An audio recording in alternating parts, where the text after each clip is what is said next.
Охин минь, аав ээжийнхээ ашлал болохоор, ах эгчийнхээ сайн дүү болохоор, алдрайхан дүүгийнхээ хайртай эгчин болохоор орчлонд мэдлээд 18 жил болжээ. Чиний минь хувьд өнөөдөр сургуулийн танхимд сурагчийн шинэнд хамтдаа суралцсан найз нөхөдтэйгөө эрдэм мэдлэгийн онцгийг тайлж өгсөн эрдэмтэн багш нартайгаа хамгийн дурсамжтай ахин эргэж тохиолдохгүй баярт мөчөө тэмдэглэж байна. Хамгаас хайртай охиндоо мөнгөн хонхны баярын мэнд хүргье. Сайхан баярлаарай охин минь.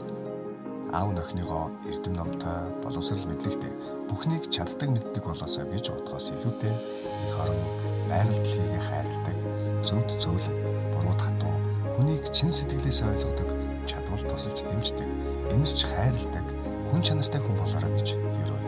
Миний охин чаднаа. Тэртээ 18 жилийн өмнө аав нь охиндоо нэр өгсөн. Амьдралдаа хүсэл мөрөөдлөөр дүүрэн амьдраасай. Хүсэл мөрөөдлийнхөө төлөө хичээж яваарай. Биелсэн хүсэл мөрөөдлөөр аз жаргал болгож цацруулж амьдраарай гэж бодож нэр өгсөн. Аав ээжийн ах эгчийн хүсэн хүлээсэн охин минь чамдаа аав нь хүслэн гэдэг нэр өгсөн ба. Амьдралын их талаа давтаа морил охин минь.